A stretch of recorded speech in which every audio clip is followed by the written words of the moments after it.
Hello दोस्तों, नमस्कार। पिछले वीडियो में हमने आप लोगों को बताया था कि भाषा किसे कहते हैं, और फिर सेकंड वीडियो में हमने आपको बताया था कि भाषा भारत के अन्य राज्यों में कहाँ कहाँ कैसे बोली जाती हैं और कौन सी भाषाएं हैं बोली जाती हैं। ये आपको हमने जो है पिछले वीडियो में बताया था। अब हम आज आपके सामने एक टॉपिक लेके आए हैं कि उसके लिखने का तरीका या लिखने के ढंग को, विधि को क्या कहते हैं। तो ये हम आज लेके आए हैं कि लिखने की विधि, भाषा के लिखने और उसको लिखने के विधियों को, ढंगों को क्या कहते हैं। तो आज हम इस चीज को लेके आए हैं। आज हम पढ़ाएंगे आपको लिपि। लिपि किसे कहते हैं।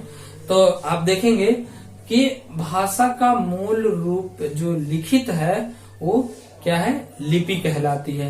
भाषा का मूल रूप लिखित होता है। जब तक हम भाषा लिखेंगे नहीं तब तक जो है हम इसको पढ़ नहीं पाएंगे, ना समझ पाएंगे। तो हम लिखते हैं का, ख, ग, घ, अंगा। इस तरह से हमने ये जो लिखा है ये क्या है, भाषा का मूल रूप हो गया लिखित। अब बात करते हैं कि लिखने के लिए एक चिन्ह निर्धारित है। लिखने के लिए जो है एक चिन्ह निर्धारित किए गए हैं हमारी भाषा में। तो वो चिन्ह इस तरह से होते हैं का, खा, गा, घ, घ। और आप अब इसकी बात करते हैं तो इस तरह से A, B, C, D, E। तो ये जो है हमारा एक लिखने का ढंग हो गया। तो इसे हम लिप कहते हैं। इसी तरह से 1, 2, 3, 4, 5 ये भी हमारा जो है एक लिखने का तरीका है। तो ये जो हमारा लिखने का तरीका है और ये चिन्ह है एक बनाया गया है। इसी चिन्हों को हम डिनोट करते हैं कि 1, 2, 3, 4, 5, 1, 2, 3, 4, 5। और इसमें का, खा, गा, घा, ना, A, B, C, D, E। तो ये जो हमारा क्या है, ये लिखने के लिए एक चिन्ह निर्धारित कर दिया गया। एक चिन्ह आपको पता हो गया। अब हम बात करते हैं कि इन्हीं ध्वनि चिन्हों को वर्ड कहते हैं। तो वर्ड आगे हम पढ़ेंगे। अगले वीडियो में हम वर्ड के बारे में बताएंगे।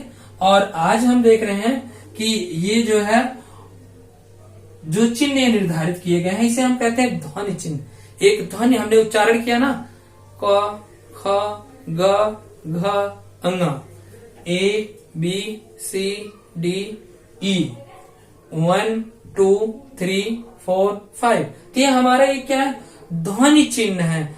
ध्वनि भी दे रहे हैं और एक चिन्ह से हम इसको जान रहे हैं। तो यही हमारे क्या हो गए, ध्वनि चिन्ह हो गए। तो हम ध्वनि चिन्हों को, इन्हीं को क्या कहेंगे, इनको हम, ये हमारे क्या हो जाते हैं, वर्ड हो जाते हैं। हम इन वर्डों के बारे में आगे हम पढ़ेंगे। ये हमारा हो गया वर्ड। इन्हीं वर्ड के बारे में हम आगे पढ़ेंगे।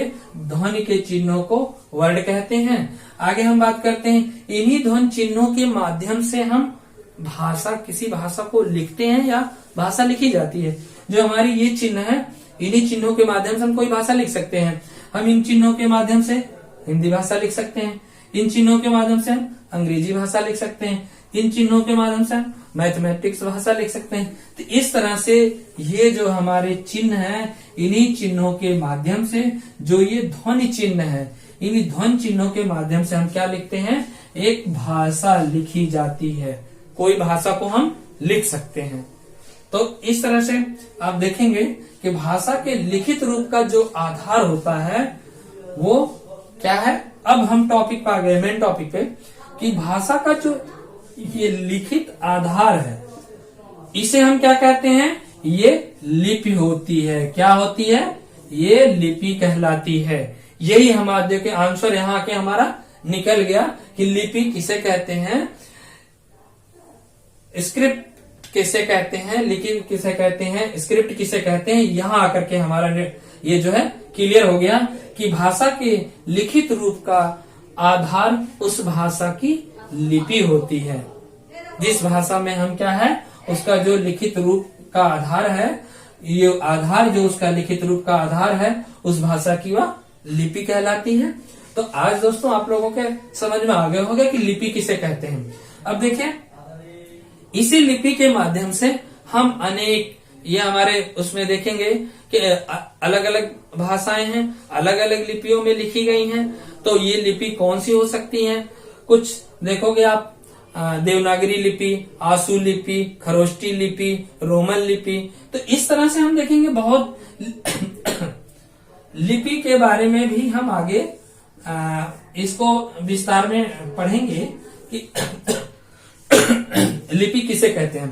तो ये लिपि के बारे में हम विस्तार से आगे हम पढ़ेंगे।